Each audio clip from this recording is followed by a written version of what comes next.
Hello everyone, welcome to another video of Moving Mondays. Friends, in this period of lockdown, virtual space has been a resource for us that we have used for different purposes. Some people could do work from home and continue working through this virtual space going online. Some people used it to express either verbally or through other creative art forms. Some people used it for creating a learning space, teaching and learning. A lot of webinars were hosted in this period. A lot of people were coming live and hosting conversations for groups and communities. So few days back, I came across a webinar, or it was online meeting of a support group. The topic for the support group was caretaking of caregivers. It was for people who take care of senior citizens. And in that, a renowned psychiatrist spoke about mental orientations of person, space, and time, and how they are developed in our childhood, and how some senior citizens or some people with dementia find difficulties with retaining that orientation.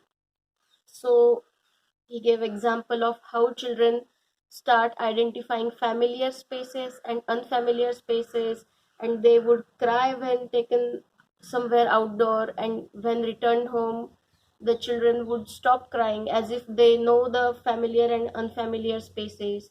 They would want to be with people whom they have identified as their own people, and if some other person, some other guest tries to come towards them or interact with them, they will start crying. So this is how they are developing sense of persons around them, and how they develop a sense of time, learning routines. This is time for breakfast, this is time to sleep, how they develop this sense of time.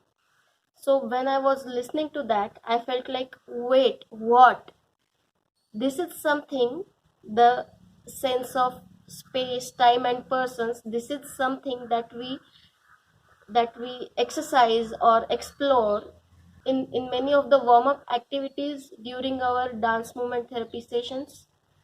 And I felt like making a video on that. So this video is about that. So let's start it.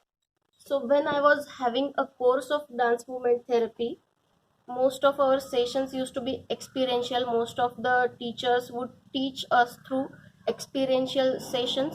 They would facilitate such experiential sessions for us, and we would learn from our own experiences. So in many of such sessions, we used to go through warm-ups that I am going to talk about today. We used to do those activities in groups, but today I'm doing a kind of all-in-one show where I'm the facilitator and I'm the participant, and I'm facilitating myself and I'm moving as a participant myself. But as you watch it, I hope you will get a sense of it, and you will learn from witnessing my experiences as well.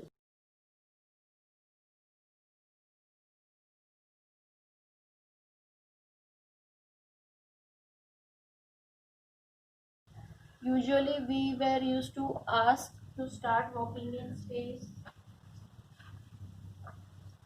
anyway, not in one particular direction, walking any way you want. As you walk, notice the space around you.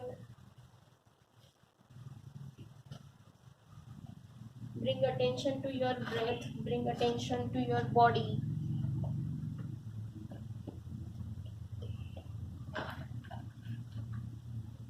Try not to move in circles, but to move, to explore the space.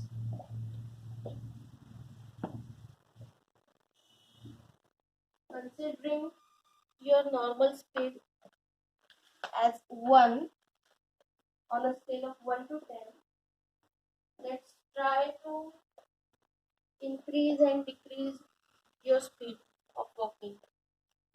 So let's say this is on scale of 1 to 10, this is 1. Now let's try to increase to the speed of 2.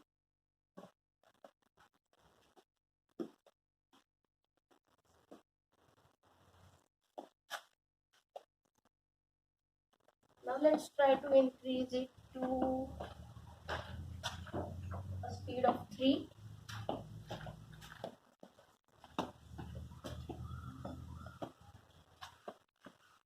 and to speed of 4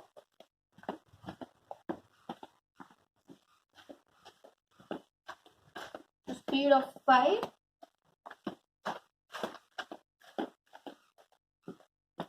to 6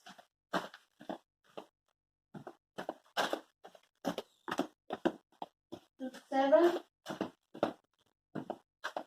7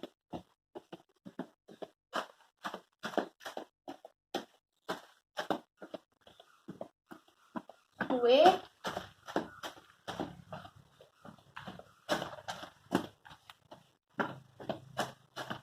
to 9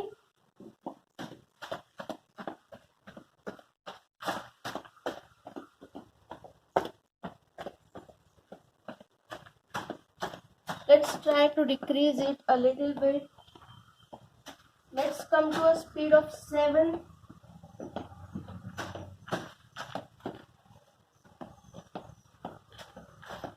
let's come to a speed of 5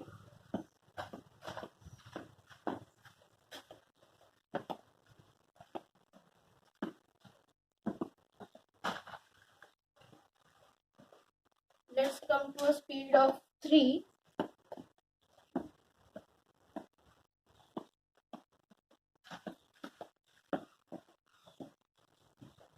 and let's come to a speed of 1.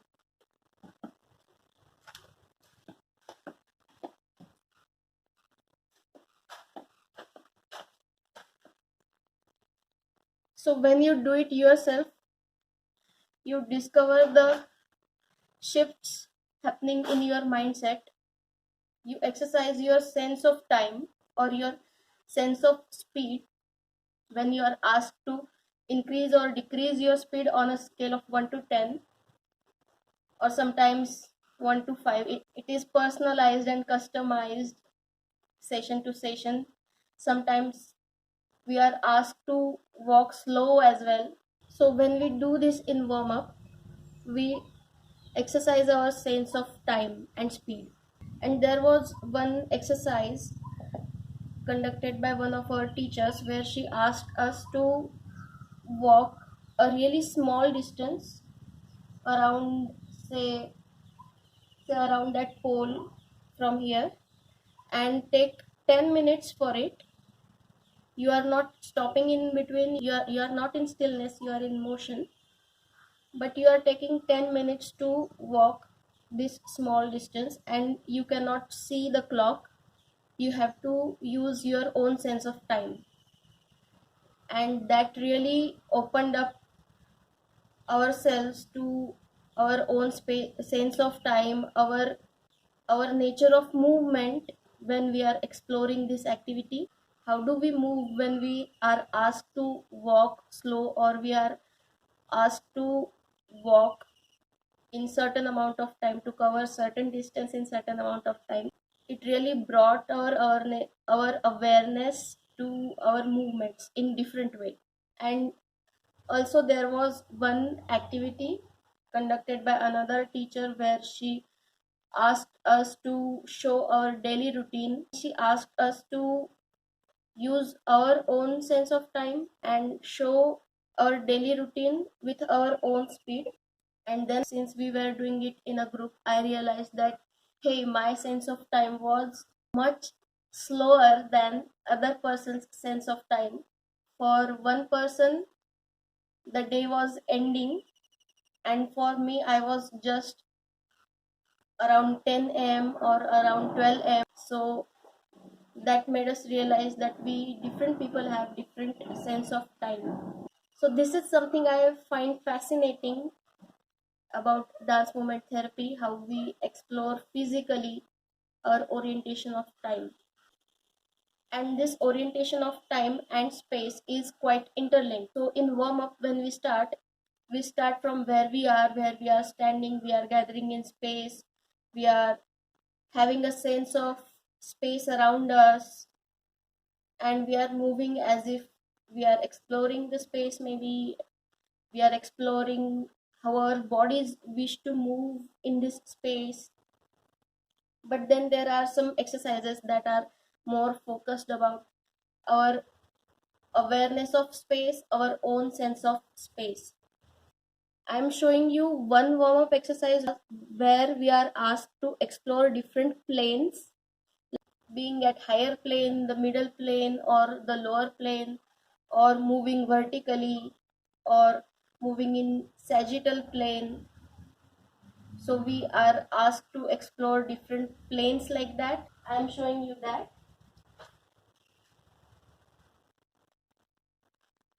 As we move, we are asked to balance the space in terms of planes. So some people will be maybe moving at higher plane, some people will move in the middle plane and explore movements in middle plane. Some people may go to the floor and start moving in the lower plane, or may even lie down on the floor and start exploring movements. We will explore how we are moving vertically or in sagittal plane. There is this activity, and then there is a game where we are told that, hey, we are on a ship or we are on a boat, and there is a line in between, and we are just moving around, and when the facilitator claps, equal number of people have to be on the either sides of the line that was drawn between, and then the facilitator may ask us to be equally distanced from other participants, or come closer, all the participants should come closer at the center, or all the participants should be away from each other, well distanced from each other. When the facilitator claps, all the participants should grab one or the other corner. So that way we explore our sense of space.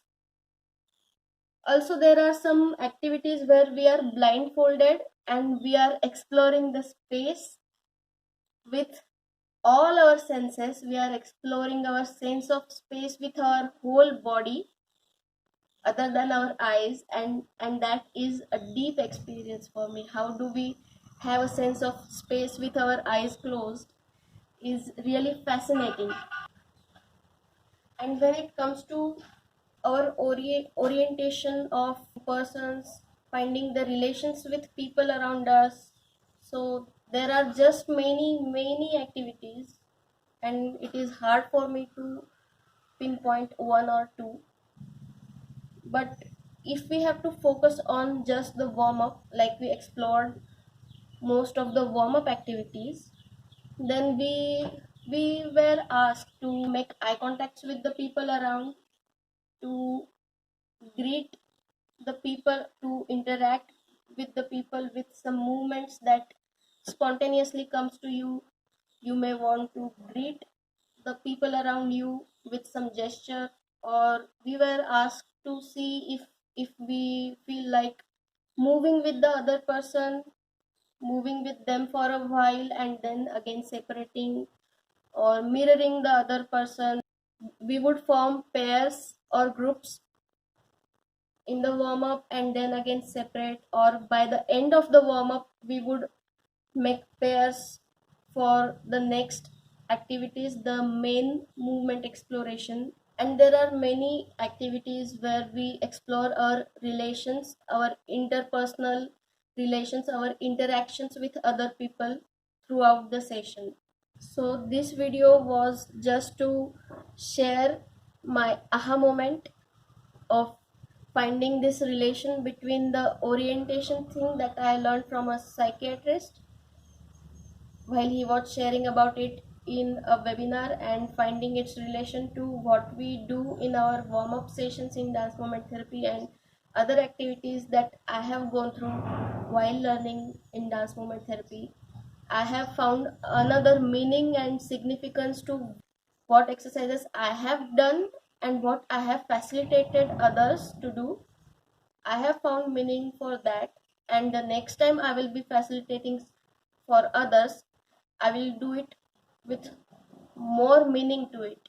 Hope this video makes other people curious about dance movement therapy.